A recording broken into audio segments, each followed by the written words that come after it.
Welcome, everybody, to Integrate Yourself. I'm your host, Allison Pelot. You can find me at pureenergypdx.com.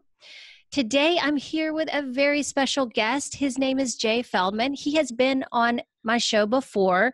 He was on episode 55, and the episode was called A Bioenergetic View of Nutrition. It was one of my most favorite episodes, although I don't really have favorites. They're all my favorite, but that was a really good one. If you are really into the science of nutrition, that was a really good one to refer back to.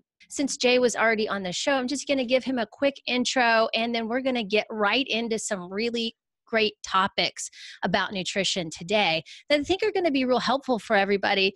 And when you're deciding on what kind of foods to eat, what kind of diets to choose, and that kind of thing, it's such a big deal right now. We have so many different diets, and everybody claims they're the right diet for everybody. So we're going to get to the bottom of that and just dissect that a little bit today and give you guys some more information on why that may or may not be right for you. So Jay is an independent health researcher who graduated with honors from the University of Miami with degrees in Neuroscience and Exercise Physiology. He helps people struggling with chronic conditions and weight loss to take back control of their health. You can find Jay at jayfeldmanwellness.com. And he also just started a really great podcast called the JFW Podcast. So I highly recommend you check it out. It's on all podcast platforms. So I believe you can access it through iTunes as well as Google Android and Stitcher and all those places, right? And probably Spotify too. Yeah, it's not on Spotify yet, but that one's on my list. Yeah, that's a hard one to get on. So, all right. Well, great. So, Jay, welcome to the show. I'm so glad to have you back on. Today, we're going to thank you so much for having me. Yeah, it's so fun. I love it. That's okay. We're going to talk about low carb and why it may not work for everybody first. That's the first topic on the list. We're going to talk about, the principles behind it. Who is it for, and why some people may have a hard time sticking to it. So let's start there, and feel free to share anything else about you, Jay, that you want people to know about you before we get into the good stuff. No, I think that was a fine introduction. Okay. Well, and maybe just to add in, which we talked kind of the entire episode last time about, was how, this health journey led me to a bioenergetic view of health. And so that kind of informs a lot of my views and will definitely inform my view of low carb diets. So that's something we'll talk about a bit. But cool. So I guess to start off with low carb diets, there's a few major changes that happen when we don't have carbs. And some of them are positive and some are negative, if we want to put it that way. But we'll kind of break it down into those categories. So to start with, the positive is that gut dysfunction is extremely common. So whether more often than not, it's due to a low metabolism. And when we have low metabolic function, we don't produce the same amount of digestive enzymes. Sorry about that. We don't produce the same amount of digestive enzymes. We don't produce the same amount of bile acids, things like that we need to break down our food, and we don't typically have a proper gut microbiome. And so because of that, when we eat foods that might be harder to digest or might feed that gut microbiome, if we have a low metabolism, we have all these issues going on, it can cause all sorts of kind of dysfunction. So one of the main things that can happen is the bacteria will produce endotoxin, or endotoxin is actually a part of the bacteria, and we absorb that endotoxin, and that is really disastrous for our health.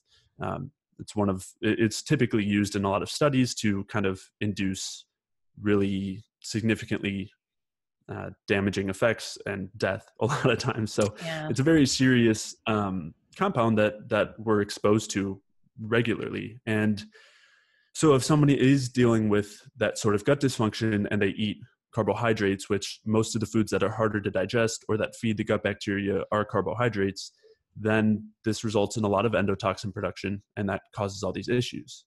So when you go on a low carb diet and you don't eat these harder to digest foods, then you have this relief from the endotoxin production, and that typically has benefits. So I would attribute pretty much all of the benefits to low carb diets to that reduction in gut irritation and the reduction in endotoxin production. And Yeah, so some people can get relief initially because the carbs, what you're saying is the carbs are too hard for some people to digest. Their metabolism just isn't strong enough for that. right, Yeah, and typically the type of carbs that they're eating are hard to digest too. And so right. we'll talk a little bit about that too. Oh, Okay. go ahead. Yeah, yeah. Well, yeah, let's go ahead. You can keep going with where you're going with it, and then we'll get into Sure. that part. Yeah. So when people are eating these harder to digest carbs, they have all this endotoxin production, they have all these issues, and then they go on a low carb diet, they're relieved from a lot of those issues. And that can look like relief from bloating and kind of, I don't know, other kind of digestive symptoms, or really all sorts of other symptoms that are all related to our gut and are related to endotoxin production. So that's really where these kind of benefits come from low carb diets. But as we'll talk about, we can get those same benefits while still eating carbs. And that Mhm. the way to do that would be to improve gut function and to eat the right types of carbs that aren't hard to digest. So we can kind of get into that, but Yeah. I'll leave that Let's for after. Yeah, definitely. I want to, but first, before we go there, I would like to just ask, so why is this then bad for someone to stay on? Like, why couldn't they just do low carb forever? Right. Yeah. Well, and so that's the whole other side of low carb diets, is that when we deprive our bodies of carbohydrates, which are our primary fuel source, which is essentially our primary fuel source is glucose, and all carbohydrates break down into simple sugars like glucose or fructose, which kind of all um, interconnect and are used for energy production. And so when we don't have carbohydrates available, our bodies start to use fat to produce energy. And in kind of a simple way, I would just say that fats are much less efficient as a fuel source than carbohydrates. And this has to do with the different kind of intermediate products that get produced when we're breaking down fats and using them to produce energy, and some other effects kind of in the in-depth aspects of mitochondrial respiration and the electron transport chain. Hmm. So essentially the idea though is that fats are not as efficient of a fuel. And so And when we're using, oh, that's go so ahead. controversial right now too, right? Because some people are saying that they are very efficient, and that's the way to go.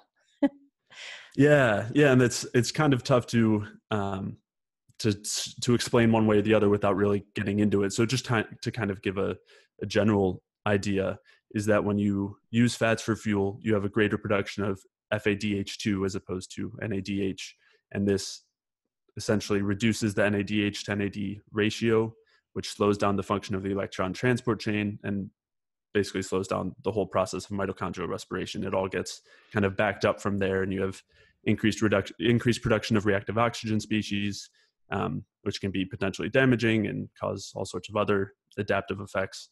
And this is all very clear without even getting too much into the details. It's all very clear when we zoom out. So when, because of this difference in energy production, when we don't eat carbohydrates, our cells kind of have this lack of energy, and this causes the production of stress hormones.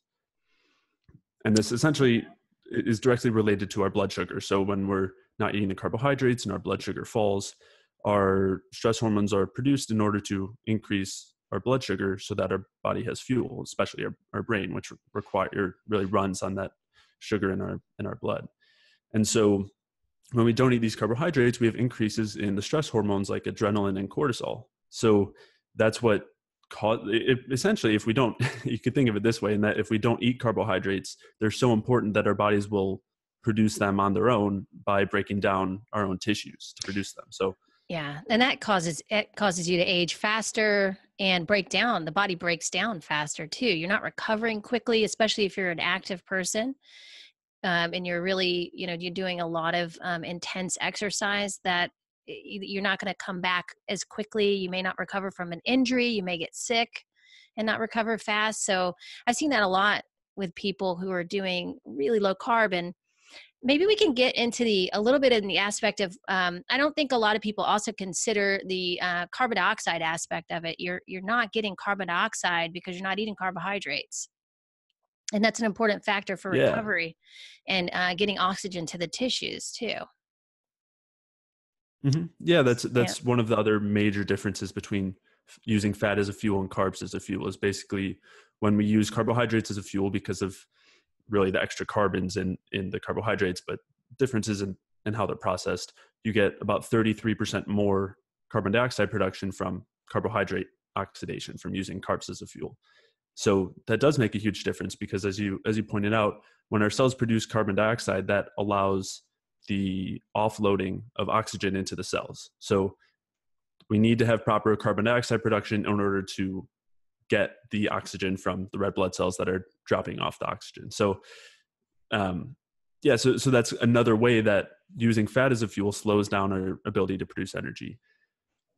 So it all relates back to energy. So keeping your energy up, right? That's what's going to keep you vital.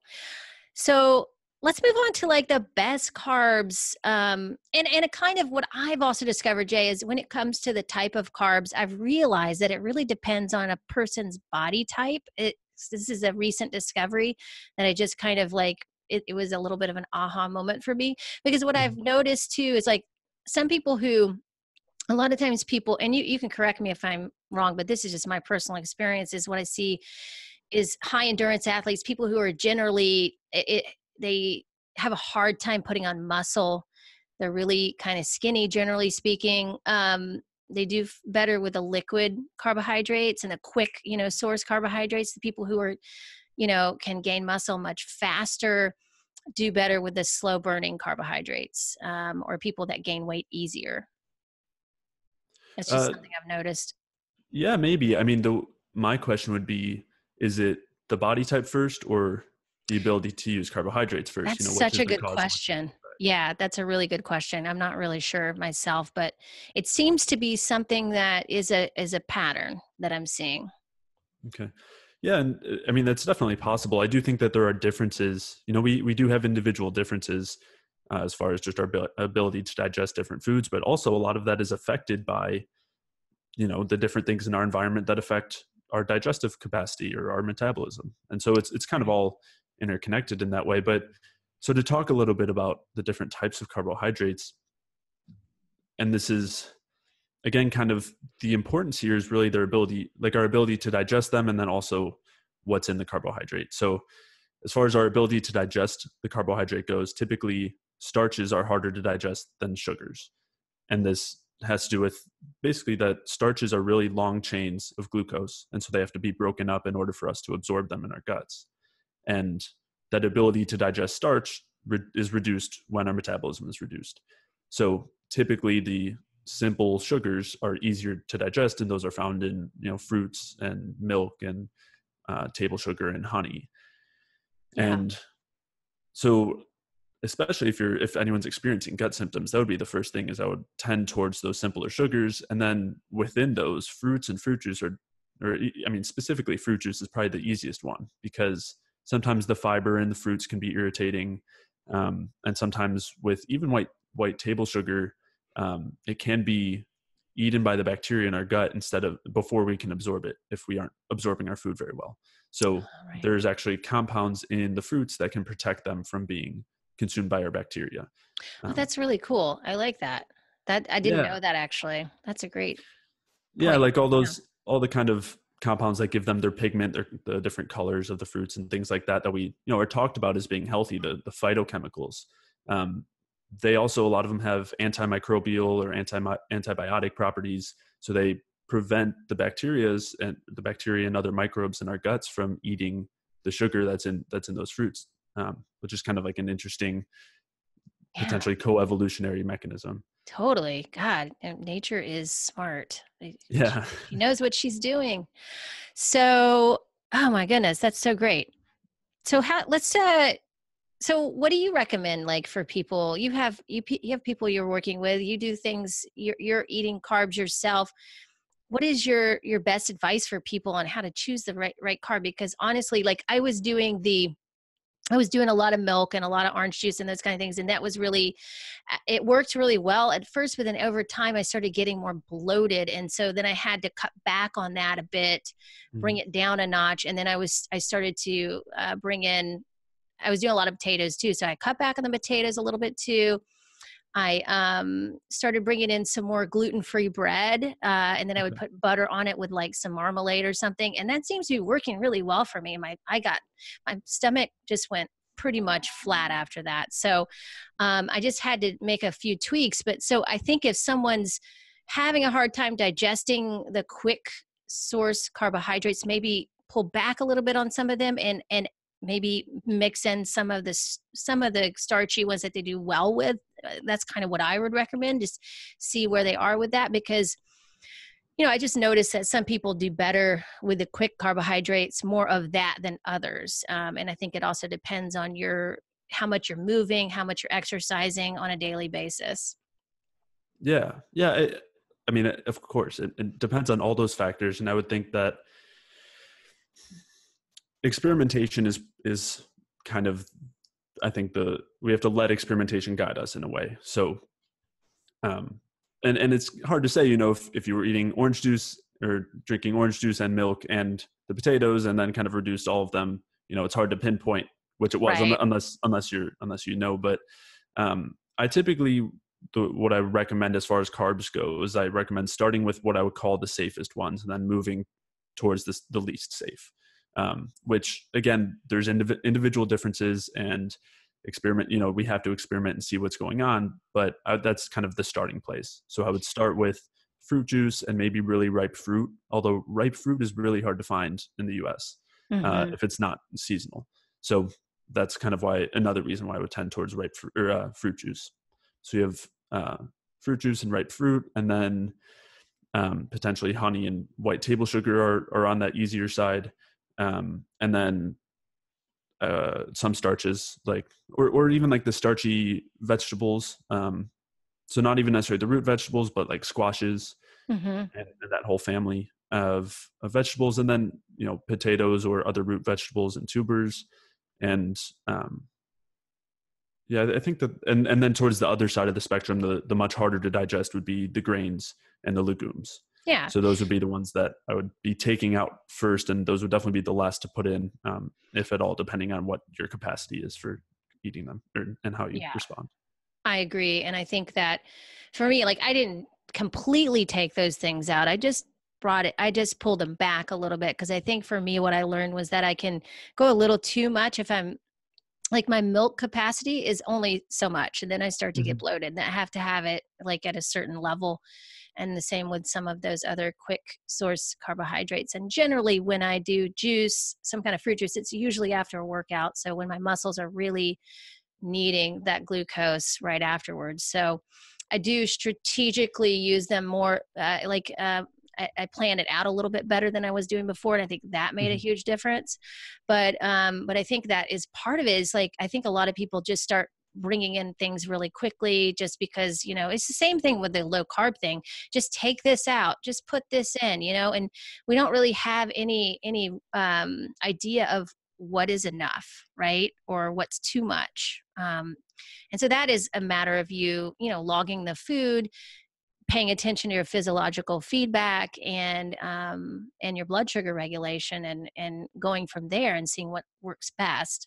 But not, like I think there's no diet that really works for everybody. You have to tailor your food patterns to how you work, as how your own physiological needs are, and what what you're doing on a day-to-day basis, what your values are, and all those things. That's why I think a lot of diets fail with people. Yeah, yeah, and I definitely agree with both of those points, and the first being that introducing changes slowly is definitely the way to go, because especially when you hear that, oh, I can eat carbohydrates again, you want to just jump right in and Oh yeah. eat tons. And Yeah. and there is definitely the time and place for that, but I think that having a more controlled experimentation leaves much less room for mistakes and allows you to correct those mistakes much quicker. And so it's Yeah. very common for people to just jump right in with 2 feet, and it takes them too far the other way, and they can't see where they kind of made that mishap, or which combinations of things, because normally they're doing combinations of things at once. So I think that Yeah. taking things step by step is really important. And then as far as there not being an ideal diet for everyone. I think that there are certain principles that do apply to everybody. And then on top of that, there are definitely individual differences that can affect maybe specific foods or specific foods during specific times. But it's very hard to differentiate between, as you said, is it environmental or is it kind of an innate feature? You know, it would, if you take somebody and expose them to more sunlight, are they going to do better with more, you know, sugary carbohydrates and more fruits? Yeah, that's a Or good if they're point. exercising, or, you know, kind of all these different factors that affect our body's ability to function properly. Yeah, because your needs can change seasonally too, depending Mhm. on, like you said, how much light you're getting and how warm or cold it is outside. So that's a great point. Yeah, well, could you go over the? I know you talked a little bit about the principles last time, but I'd like to just kind of go over that real quick again. I know that I think what I tell people, what I go by generally is like, how well are you recovering? What is your disposition? Like, what's your mood like every day? How do you feel when you wake up in the morning? What is your energy like? Are you feeling like you can do anything? You have enough energy for yourself and other people, to serve and to do your job and to, do all the things you love to do. So those, to me, I feel like are markers of like, okay, I'm going in the right direction. And also, of course, like you're in the body you love. You're not gaining a lot of weight. You're not getting super bloated Mhm. every day. You feel really good in your body, those kinds of things. Yeah. Yeah. I mean, those are all really important. I think that measuring the temperature and pulse can be really helpful, especially just to have some sort of objective measure as opposed to a lot of the more subjective measures. Um, I think that measuring temperature and pulse can kind of have value there. Um, and just to clarify, so the reasoning for that is because both of those are related to our metabolic function. So if our metabolism is high, we'll typically have a high temperature and pulse, but they can also be raised by stress hormones. So it's important to kind of test for that by considering what happens before and after a meal that has carbohydrates, where if you have a meal that has carbohydrates, typically your stress hormones go down, Mm. because if you had elevated stress hormones and then introduce carbohydrates, which raise the blood sugar and lowers stress hormones, then if before and after a meal like that, if your temperature and pulse drop, that typically means that your temperature and pulse were high before because of stress hormones. Whereas if they go up or they stay the same, typically you can assume that it was high because of a proper metabolic function. Mm. So that's kind of just a little side That's note that's great. important to Yeah. mention. And then also, yeah, I mean, digestive symptoms are, I think, really important. And as you said, mood and disposition and weight can be an important sign of what's going on, weight gain or weight loss. Um, Being able to notice blood sugar fluctuations, I think, is really helpful. So being able to notice the kind of fatigue or hangriness that comes on Yeah. potentially in between meals, and using that as kind of a way to direct how often, how frequently you eat and kind of what you eat based on how it affects your blood sugar regulation. Yeah, I think those are definitely more of the kind of the more important things to consider. Well, when you mentioned the principles, like there's like some underlying principles that really can, regardless of the diet, really relate to everybody. What were Oh, you referring to? well, kind of, I mean, one of the things we were talking earlier, for example, about carbohydrates versus fats, where I don't think that there are certain individuals where fat serves as a better fuel. I mean, our metabolic machinery is the same for the most part. I mean, there are differences in enzymes and, you know, enzyme content and things like that. But I think that for the most part, something like that is universal. And yeah, I mean, there's I mean, like our digestive function, like for the most part, it's very similar, but at the same, Yeah. no, there aren't humans that can digest grass very well, at least none that I know of. Right. Like none of Yeah. us should be eating a food that's that fibrous and has um, very little non-fiber carbohydrate or anything like that. Our digestive systems aren't made for it. Whereas, you know, when you look at a cow's digestive system, it's perfect for it. Right. So there are things like that that are universal, but at the same time, yes, some people might be better at digesting certain fibers or starches than others. So I do think there are some things that are kind of universal. Right. Yeah, so I agree with that 100%. And yeah, and what about intermittent fasting? So somebody, no one's, this person's not really cutting out anything, but they're just intermittent fasting, which means they're waiting a really long time to eat. Like once they get, most people don't like the way they do it is they skip breakfast and then they won't eat till like 2 o'clock or something, or maybe they'll just eat one meal a day.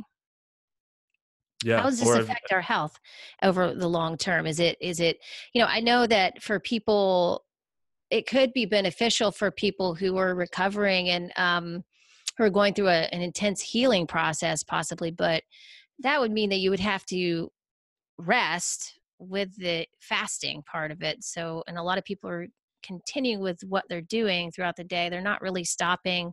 They're not really keep giving the body the rest it needs to recover in this process. They're making it a part of their daily routine. yeah, I think even if you are resting, I don't think it's an ideal state that we're putting the body in. And it's very similar to what happens on a low carbohydrate diet, where Yeah. the presence of carbs in our diet acts as a signal to our body that we have adequate high quality food available. And so, it affects our this difference in fuel affects our ability to produce energy on the cellular level. It affects our stress hormones and our blood sugar regulation. So you're sending the same signal where when you don't have this constant supply, and I don't mean every minute, but eating every few hours, um, having some sort of carbohydrate, then our blood sugar ends up getting regulated by stress hormones because we don't have, basically, the carbohydrates come in and they're digested and they end up in the bloodstream where they raise our blood sugar. And if our blood sugar drops and we don't eat carbohydrates, it gets raised by adrenaline and cortisol. So when you're on a low carb diet, those stress hormones are needed to regulate the blood sugar, so they're chronically elevated. And then the same thing happens with intermittent fasting. And it's intermittent, so you have, I guess, less than if you were on a fully ketogenic diet. Um, but another point to consider is that the benefits are due to the same effect as the ketogenic diet. So intermittent fasting, the really, at least that I see, the only benefit is that you don't have the gut irritation from eating whatever irritating foods you're eating. Mm-hmm. So you don't have the endotoxin production and you don't have essentially this toxic substance inhibiting your cell's ability to produce energy and um, putting this huge burden on your liver. So when you don't have that, then your symptoms go away or improve, or you're able to lose more weight, whatever it is. And there was actually a really interesting study on rats that I think was recently published, that they took rats on a calorie restricted diet, which was essentially intermittent fasting. Mm-hmm. And then they did a fecal transplant. They basically transplanted the microbiome between these rats and then rats who were on a regular diet. And the rats who were on the regular diet ended up having the same effects just by essentially transferring the microbiome. Oh, So wow. that suggests, yeah, it suggests that the benefits of intermittent fasting or even a ketogenic diet are due to the effects on the gut, or the lack of irritation in the gut and the lack of endotoxin production, rather than, I don't know, all the things that they say that it's beneficial due to. Yeah. So we can eliminate endotoxin in much easier ways is what I hear you saying. Yeah. Yeah, yeah, Yeah. Which is the absolutely. And underlying that was issue. Yeah. right. Yeah, yeah, and I think that those better ways don't come with all of these negatives of intermittent fasting and ketogenic diets, which is essentially just that they put us in this chronic stress state, this chronic starvation state, where our body is sensing that it's not having food coming in, and so it has these high stress hormones. And it's funny Right. that for both intermittent fasting and ketogenic diets and low carb diets, they boast that fat is the fuel that we use when we don't eat, when we have a famine or when we're starving, we use fat I know. as if Yeah. that's a good thing. But why would we I, want to mimic a state like that where I, our bodies are starving? I mean, that's what I that's a always perfect way wondered to, too. Yeah. yeah, I'm not, it's yeah, it's like, definitely not is ideal. that like a, a good thing? No, not really. I mean, like, I feel like it also, and again, nothing against people who want to do this. If it helps you, that's really fantastic. But I think that, you got to also consider the long-term effects of this. And I, to me, I mean, it would take the joy out of eating. And I feel like food is just, there's so many amazing experiences you can have with food, and delicious food at that. Other than just the food itself and what it gives you calorically, I just think there's also a component of like um, art and expression and beauty in food that you totally miss when you're doing things like that. And of course, always the underlying thing there is what is our emotional relationship to the food, and the way we're eating this way. What does it really mean? Because it always has something to do with that, right? Yeah, yeah. Well, I mean, I definitely know that when I was on a low carb and ketogenic diet, I did both of them, and I, I mean, it's not fun. Like, Mm-mm. I No. don't know. I know some people say that, oh, they didn't have any cravings and they weren't hungry, but all I knew were I had constant cravings for carbohydrates, and I was always hungry and never satisfied. And I was really obsessed with food in a very unhealthy way. When talking about this relationship with food, there was never a point where I wasn't looking forward, waiting, I always knew when my next meal was, and I was always waiting for it. It was like, a stopwatch counting down until I was allowed to eat. And it was way worse, of course, when I was doing intermittent fasting too. Um, but Right. but yeah, it's not pleasant from the emotional standpoint. That's for sure. Yeah.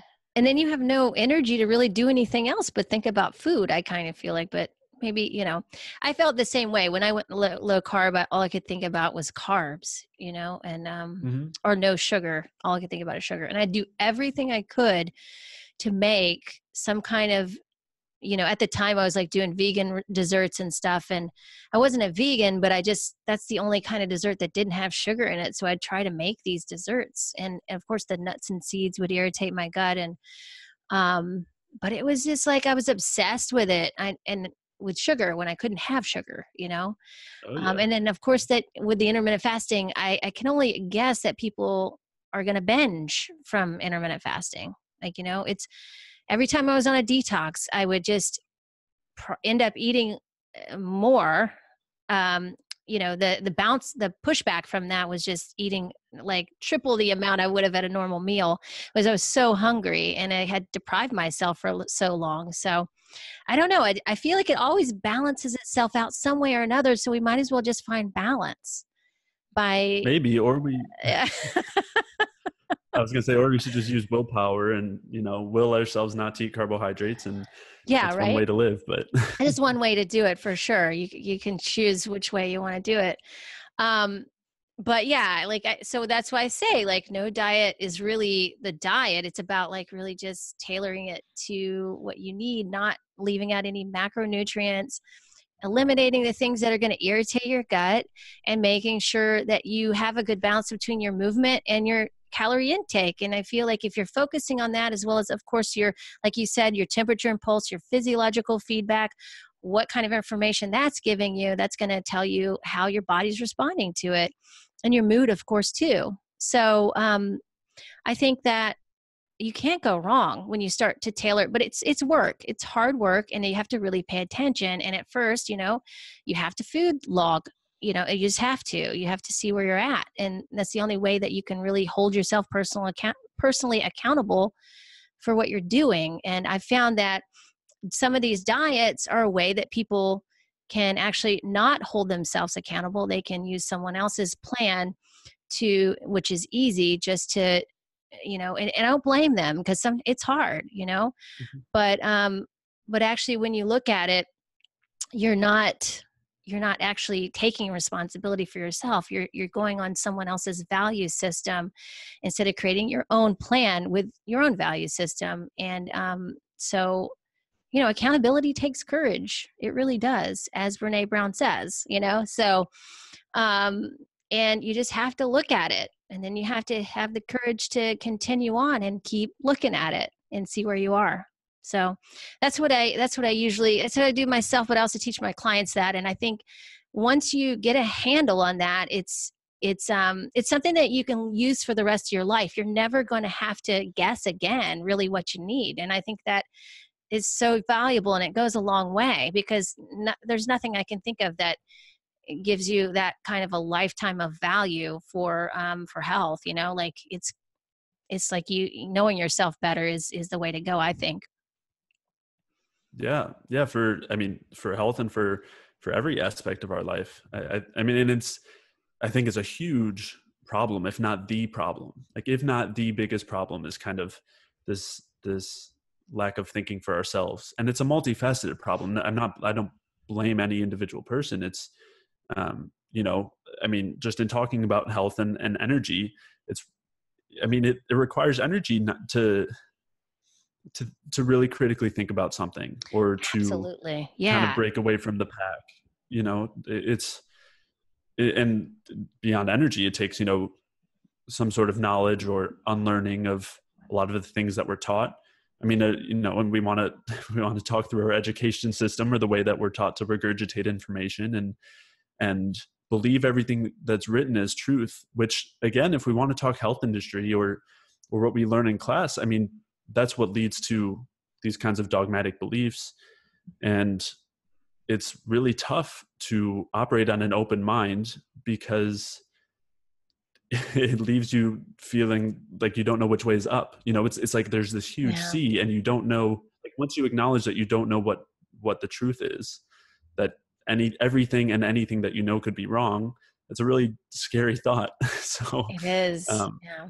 yeah, and it takes a ton of courage, as you said, to um try to take that responsibility and take your health into your own hands, and take the initiative to start really trying to dig in and learn and be open to everything that comes with that. Exactly. And I think like it does take incredible amount of energy, like you mentioned, to even get to that point of wanting to change. And that's, I think, what you teach people, Jay, is that you help them with that main principle is like, hey, let's get your energy up so that you can even create new habits and changes that are going to be healthy for you. And explore that, because if you don't have the energy to do that, you are just going to just go with someone else's plan, or just go with the flow, or go what's easier, because you just don't have the capacity to do much more. Yeah, I like to think that I'm hitting it on both sides, where on one hand I'm helping people improve their cellular energy that gives them the power to think like that, and on the other side I'm trying to really encourage people to do that, rather than just say, here's 10 things to do, or here, follow this plan blindly. I really try to help to empower people to take part in that journey, in the learning experience, rather than just kind of blindly following. Of course it's very tough, but Yeah, and you may have to do a little bit of both for people. Some people need some steps, and that's Mhm, okay. mhm. Yeah, Um, yeah, no, yeah. there's definitely something to be said for working to get there. I mean, it's a process. Hmm. There's definitely no kind of magic bullet or anything like that, and there's no, like, just start at the finish line once you realize where your journey is starting. Right, It's right. and it can be helpful to have that extra guidance and a little bit of, especially when in the state that a lot of people are in, it can be helpful for a period of time to just be like, hey, I don't know what to do, just give me something to do. And Right. yeah. Especially when they hit that place of, like you mentioned, the unknown. They've kind of realized that what they're doing isn't their truth anymore, and they have to change. And where do I go from here? I remember being in that place, and Mhm. just feeling totally lost, and just having to feel like I just had to redo everything in my life. And that was, it was a very pivotal point. And I think for most people, that's a good place to be, because then you have the opportunity to make a lasting change that's going to really help you. And so it doesn't feel like that at the moment, but I feel like it always works out. um Yeah, yeah. yeah, well, I had a question about, like, you had mentioned on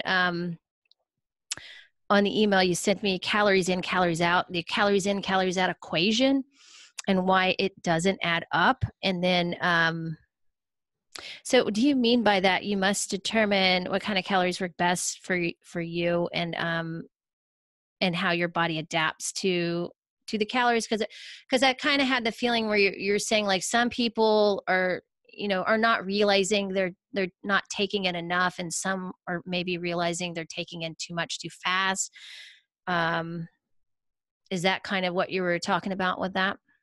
To a point, I think that there's there's really more fundamental issues just with, so the typical calorie equation, it depends on who you ask, but some people would say it's calories in minus calories out equals change in weight, or calories in minus calories out equals change in body fat. So the idea being, if you have a 200 calorie deficit for X number of days, you lose X, Y number of pounds. So that, that's kind of where a lot of those suggestions come from. And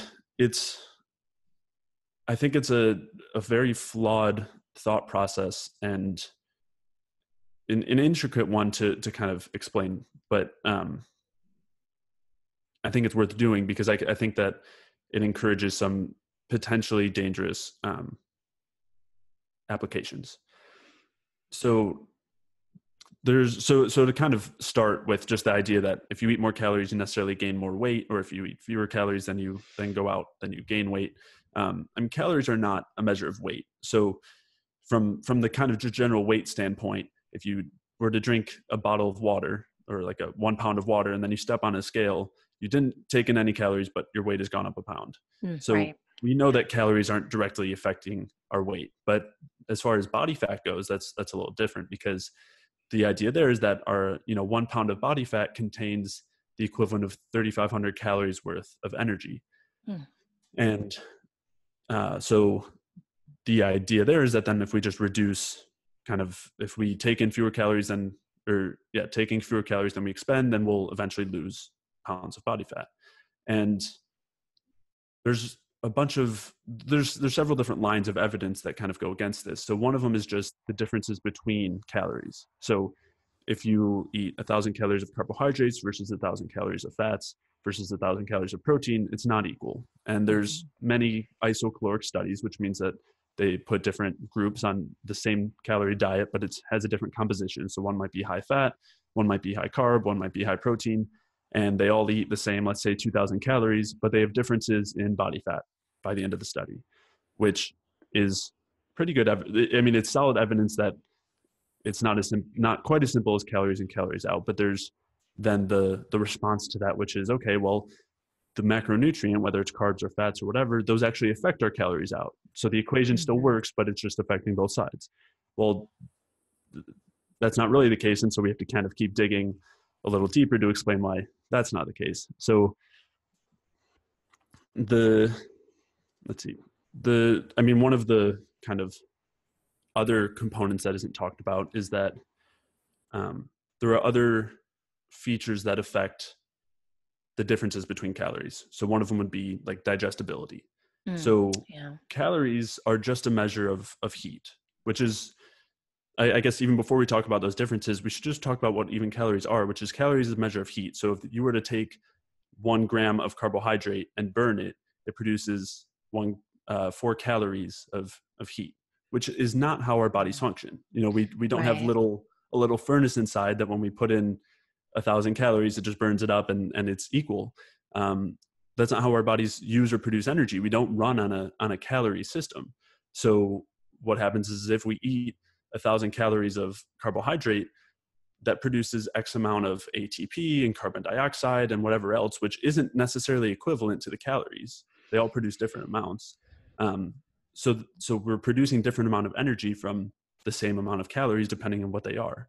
And another way to think, so we could think of, I kind of talked earlier about grass, which grass has calories. If you burn it, it produces energy, but those calories aren't really relevant to our human system because, we can't use those, like we don't have the digestive capabilities to convert those.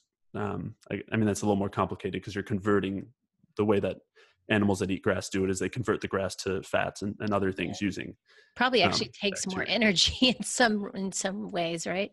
Yeah. They have to ferment it and it's a whole process. But even if we were to say like something like wood, which I don't know if really, I'm sure there are some animals that can somehow eat wood, but but we definitely can't do anything with it. So all termites. Yeah, there you go. So we all know, you don't tell anybody to eat a bunch of wood to get their calories. We all recognize that certain calories we can produce energy from, like certain foods we can produce energy from and certain foods we can't, or whatever we want to call food. So if we know that the energy that we can't get energy from wood, like it's not equal, why do we assume that we can get the same amount of energy from orange juice that we can from steak? Even if they have the same, even if it's 300 calories of orange juice versus 300 calories of steak, why do we assume that we're producing the same amount of energy components that our bodies use from those two foods? It's not an accurate assumption, because we don't run on this calorie system where we're burning the food. We have to, all these different macronutrients function differently in our cells for respiration. And so you have these differences there, and our differences in digestibility, where if we consume 1,000 calories, who knows how much we're digesting? It depends on what the food is. So we have all these different kinds of effects there. And there are several other things that kind of affect the equation, like our hormonal state and, how much sunlight we get or whatever it is. And so if you were to include all of those factors, all the factors from digestibility to hormonal state to macronutrient to whatever it else, the equation would be so incredibly complex that it would be essentially irrelevant. Right. Like there's way too many factors to the point that it's not even an equal equation. Like it's just not, like it's not even worth even looking at. Yeah. But then there's another issue on top of that, which is what happens with energy in our body. So if we have extra energy, the assumption, for people who are saying that too many calories in and too few calories out causes weight gain, the assumption is that we have this extra energy gets stored as body fat. But that's not really how this happens. First off, we can store energy in different places. So if we have an excess of calories, let's say we eat 1,500 and 1,000 are used to produce energy and we have 500 left. First off, it's important to note that 500 calories didn't get used to produce energy. So it's not energy. It's like, it's fuel, essentially. So it's not excess energy that's causing fat gain or whatever it is. That would be excess fuel. So there is a situation where, all that excess fuel gets stored as body fat. But if that excess fuel, let's say it's amino acids from protein, well, then maybe they get used to build tissue like muscle. Right. So, and it goes beyond that too, where if, it goes so, to the so basically brain. there's, The brain takes a lot of energy too. I mean, Mhm. yeah. So like that could be and there's there's a large part of that repair. going to the brain. Yeah. For all the functions. We're constantly regenerating. Yeah. We're constantly regenerating. I mean, and the brain cells thing is actually a little more controversial. They used to think that we can't really regenerate cells in our brain, but there's evidence that we can. But everywhere, we're always regenerating and rebuilding. So excess fuel gets used for those things. It doesn't just all necessarily turn into body fat. And along with that is that fuel, again, is important to separate that fuel isn't the same as energy, because we have to go through the process of mitochondrial respiration in order to produce energy. So when you have extra energy can't get stored as fat. Like you can't turn ATP into fat in our bodies, at least no way that's known as of now. It's actually what happens is when we don't produce energy, when our production of energy is inhibited, or we're not producing enough energy compared to the fuel, that's when we have extra fuel that gets stored as fat. So that's kind of where this dangerous assumption comes from. Yeah. Maybe I'll try to, I don't know if that was confusing, but no, not at all. That you made perfect sense. That was great. That was a great way to explain it. And I think that is really helpful to people to know that, because we have been taught that, the calories in, calories out equation, like what you take in gets burned off, what you don't burn off gets stored as fat. That's really, like you said, totally simplified version, and not even like truthful to what really happens in the body, because our bodies they know what to do. We just have to give it what it needs, to thrive. And so no, I really love that. And so it's like, if we're not taking in enough fuel, it makes so much sense. Our bodies are going to conserve it. So it's going to store it as fat. And that, that's what you want to think about, right? Yeah. That's that starvation state that we were talking about earlier. When you're in a starvation state, that's when you're conserving fuel and you're not using it to produce energy. So you not only don't have enough energy to function properly, but then you're also storing fuel as fat, which, isn't really ideal either. I mean, it's protective. It's a protective mechanism. Your body's trying to adapt to this situation it's in, but it's not ideal. Yeah. And I think also people may gain weight and store fat when they're binge eating too, because if you're not spreading your meals out, if you're not making them smaller, more frequent meals, the body is like still in that survival mode. And so the blood sugar is compromised in that situation as well. But yet people are left thinking they're eating too much when actually they may be eating too much just in one sitting, and they could just spread it out to where their body can handle those calories in a more systematic, like easy way to digest it, assimilate it, and all that. Yeah, yeah. I mean, it's a really complex problem. Not problem, but it's there's so many factors that affect it, whether we're talking about digestion or activity or how big the meal is, which can affect digestion or blood sugar regulation. So it's not as simple as food in and food out as we're kind of saying, and Yeah.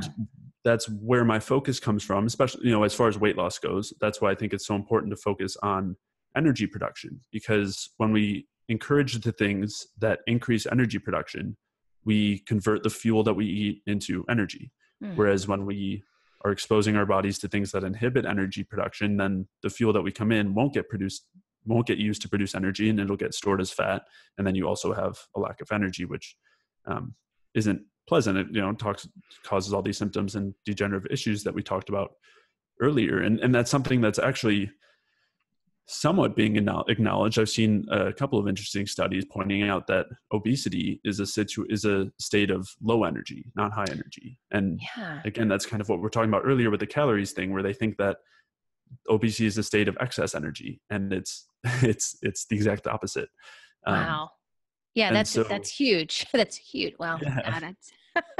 Yeah, I crack myself up sometimes. But yeah, that is a big deal because it's, that totally changes the paradigm of what we've been thinking, Mhm. how we gain weight, and how we lose weight, which is what we're Yeah, obsessed once about as a country in some ways, right?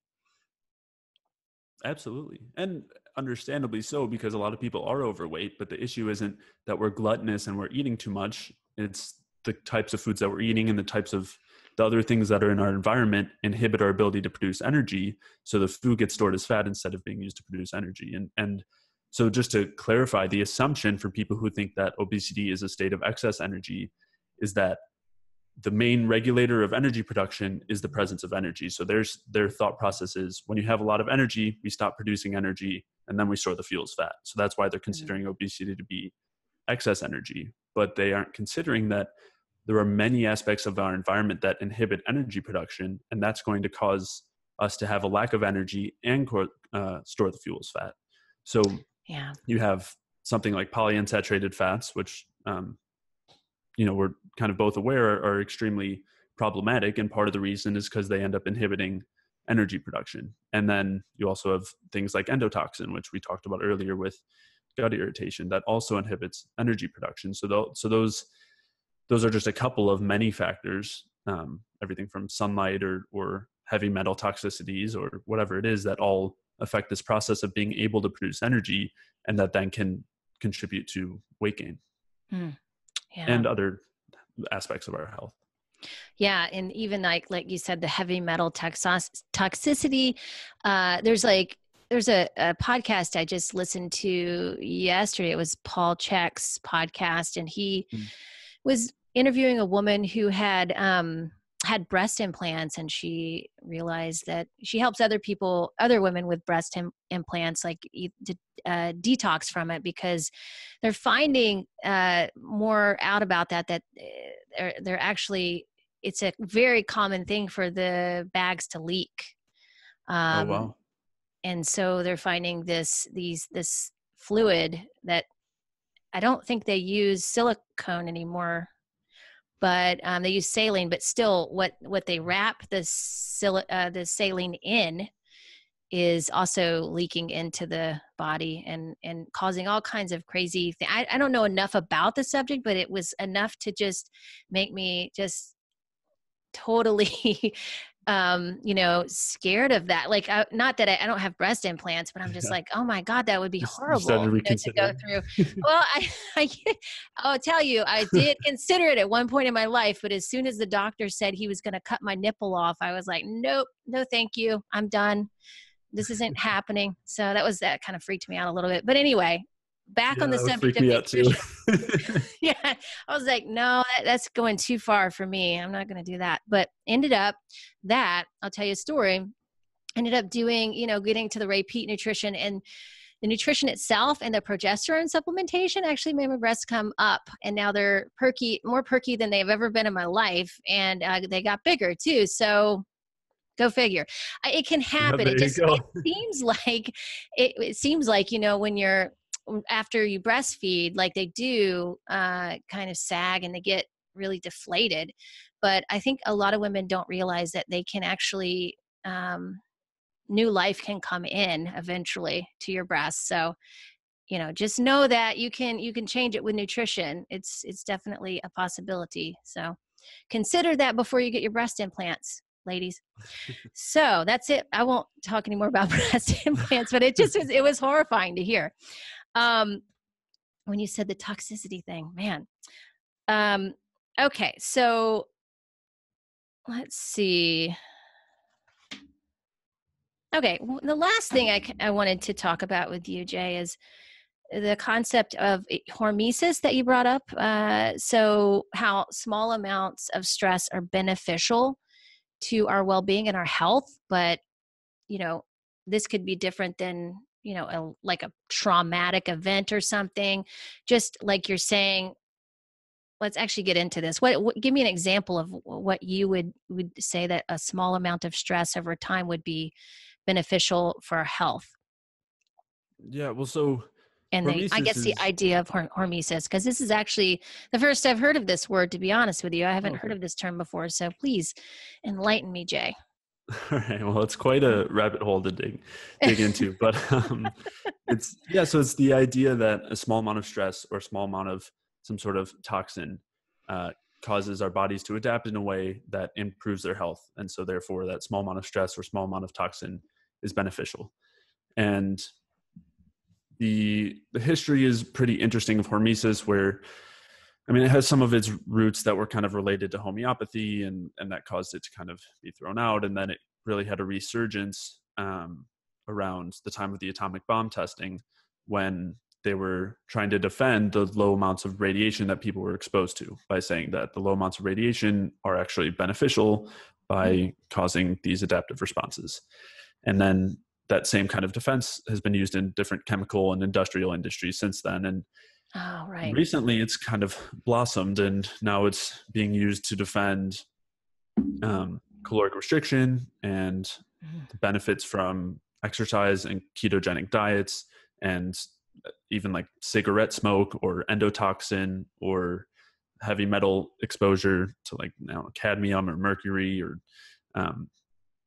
chemotherapy drugs. So it's really expanded a lot, and it's, in my opinion, a very dangerous concept, and one that I very much don't agree with.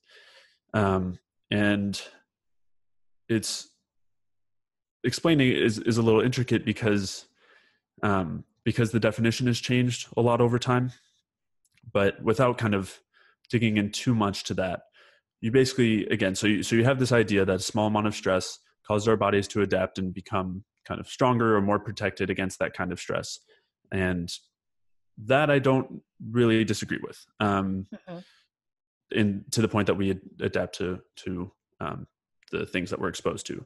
But the idea that that's beneficial to our health overall is kind of a very different question. So it's first important to kind of separate I think, and this is based on Hans Selye's work, is he separated the effects that any stimulus has into kind of two sides. So on one side, you have kind of the specific effects to a stimulus. On the other side, you have the stress effects. So basically the idea is that everything that we're exposed to in our environment causes stress, which basically just means that it uses energy. And then they also have effects that are specific to each stimulus. So exercise uses energy, and digesting food uses energy, and being exposed to sunlight or being in hot weather or cold weather, all of it uses energy. But what differs in their effects has to do with their specific effects. So exercise causes muscular, it's like muscular stimulation, muscular tension, sunlight, depending on what time of day it is, but you might be getting red light, which has different wavelengths have different effects on our cells, or blue light also has different effects, and you have the UV radiation, which has different effects too. So all those would be kind of specific effects, but then there's a general effect that all stimuli have, which is stress, which is basically that they use energy. And so the idea of hormesis is that it's this stress that's beneficial. So everything that causes stress in small amounts is beneficial. So we should be, doing something like, and that's kind of where ketogenic diets come in, or caloric restriction comes in, or exercise comes in. And to kind of boil it down and keep it simple, is that when we adapt to a large amount of stress, our body kind of adapts in a way that improves its ability to tolerate stress. So we kind of move resources away from our higher level functions towards dealing with stressors. So this is kind of like that starvation state we were talking about earlier, where if you don't eat, then we have this kind of large stress of fasting. And so our body has to take energy away from what it would be using to rebuild itself or regenerate or just to function properly. And that energy has to be used to, that energy instead has to be used to kind of prepare for this future stress of not being able to eat. So that, we have to conserve fuel as fat, and we reduce our thyroid hormone production and reproductive function and all these things in order to better adapt to the stress. And so kind of the alternative to this is that we want to not be exposing ourselves to things purely based on stress, but rather based on their specific effects. So the idea here is that exercise isn't beneficial because it causes stress. It's beneficial because of the way it causes tension on our muscles or in our fascial system. That's what's beneficial, not the stress component. And same thing for something like sunlight, or even the conversation we're having now, which requires energy, but also it's stimulating and interesting, at least I hope. Yeah, definitely. So that's causing, that has beneficial effects. And so we kind of have to be weighing the specific effects with the stressful effects. And so that's kind of, to keep it in the general sense, like that's where my view of it lies. And when you start saying that that things are beneficial because of the stress they cause, then you're towing a very dangerous line where you do have to defend the fact that people are saying, these researchers are suggesting that cigarette smoke and endotoxin and ionizing radiation and all these other things are beneficial because they cause small amounts of stress, which they do. But on the airport, radiation machines that you go through, I don't even know what they're called, but the ones that you have to step in and lift your arms up and the thing comes around you. I always opt out of those because I feel like even though they say, a couple times is okay, I'm just like, I'm not really sure about that. Like that doesn't feel like, I think like to your point, I think that it depends on the kind of stress you're talking about. So you can't really say in general, a little bit of all this stress is okay, because it actually, if you say a little bit of each one, they all kind of add up into one big stress, that can be overwhelming for a body to keep up with, and as far as recovery goes. So we always think, it's just these isolated events, but they all add up. And if they're all kind of on the negative end of that, you're not getting really any benefit from it, but you're creating stress, then I think that's where you get into the negative health effects of what that brings to you. So, I see what you're saying. Like it has to have some kind of benefit from it. So to call it a stress might not be the best term, right? Yeah, well, and it goes beyond kind of the naming of it. The stress part itself is inevitable. Of course, we're going to be exposed to stress all the time, and that's fine as long as we have the energy to deal with it. But we really need to be considering that it's the acute effects, or specific effects that may or may not be beneficial, or they could be harmful too, that are whether they outweigh the stress. That's kind of yeah. So which is kind of a complex topic to talk about. I mean, and there's a lot to break down. And another thing you brought up was that the fact that stress is cumulative, and that's a huge kind of hit against this idea of hormesis, where if stress is cumulative, and you're going to argue that, and we know that a lot of people are unhealthy and overweight and whatever, in that case, you have to argue, if you're trying to say that they should be doing more hormetic things like ketosis and excessive amounts of exercise and whatever else, then you essentially have to be arguing that they don't have enough stress. So we need to give them some more stress so that they respond Right. by adapting, and then they'll be healthier, as if they don't already have enough stress. And Yeah. that is what they're arguing. They're saying, oh, well, they're obese because they have all this extra energy and very little stress. They sit on the couch all day, which none of that is the Well, case. if they had all the energy, wouldn't they be like little kids wanting to use all that energy? If you had an excess of energy, you would need to use it, right? Like that's kind of how I think about it. And I don't know. Yeah. Yeah. I don't think it's, I mean, we talked about it earlier. I would say it's a low energy state, That's definitely what I not a high think energy too, state. for Yeah. sure. Yeah.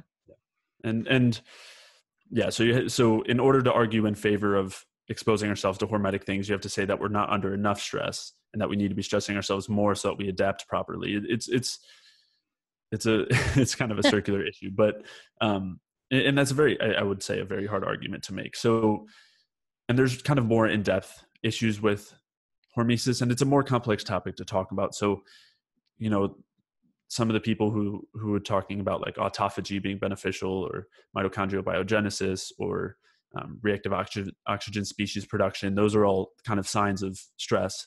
And so the people in favor of hormesis are arguing that those things are beneficial because they cause adaptive responses.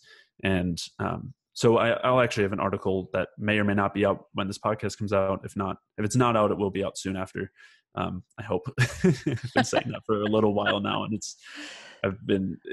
hundreds of research studies, and it's been like a really long undertaking. It'll be out eventually, and it'll be quite a bit longer than most of my articles, but yeah, it takes time to do the right research, right? And really put the work into putting something out there that is true for you and what you see and what you want to convey to people. So, I mean, that says attests a lot to you and your integrity there with that. So that's great. Yeah. So for people who are interested in those more kind of in-depth aspects, they can check out that article. But I will definitely put a link to your website and so they can access it. And when it comes out, I'll just add it to the show notes. Oh, perfect. Do you know what the article is going to be called, or no, the title of it? I don't, Okay, because it might well, change. Send it to me when you're done with it, and I can. Yeah, I will. And yeah. And if people are interested also about the kind of calories in, calories out equation, I have an article specifically breaking all that down to, kind of a start to finish explanation, as opposed to today where I probably jumped around a little bit, but I tried to keep it cohesive. I thought it was great. Thank you so much, Jay, for coming on and just giving everybody another amazing, teaching explanation of what's really going on in our bodies. I really appreciate it.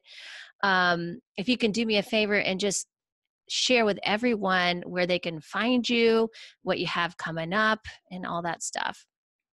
Yeah. I'll check out my website at jfeldmanwellness.com and sign up for the free newsletter. And there's some free mini courses on there. If you check out the articles, you can find those. And lots of free articles and things. I'm on Facebook and Instagram if you search J Feldman Wellness. And I have my new podcast, which I know you mentioned earlier. So that's the JFW podcast. At least for right now, that's what it's called. Hopefully I don't go through another name change there, but it's definitely a possibility. Because I want people to be able to find it by searching J Feldman Wellness. And I don't think that happens now. So I don't know. The name might have changed, but I have a new podcast, which you can also find on my website. There's a tab for that. And you can subscribe on iTunes or YouTube or wherever else you're listening to it. And I've got that hormesis article coming out soon, and hopefully a bunch of new podcast episodes will be coming out too. I'll be releasing a bunch of those. So. Well, great. Well, everybody definitely check out Jay's podcast, JFW, the JFW podcast, or JFW Wellness. Is that right? No, it's the JFW podcast. JFW stands for J. That's Feldman. what I thought. Okay, J Feldman Wellness. Yeah. JFW the JFW podcast. See, I need to change it. It's fine. It's just me. So yeah, thanks again, Jay. And, keep in touch and stay connected. And I hope to have you again in the future back on the show, because you're such a great resource for everybody. And I appreciate it. Yeah. Thank you. Thanks for having me. And I'd love to come back on again. So. All right. Talk to you soon. All right. Bye, Allison. Bye.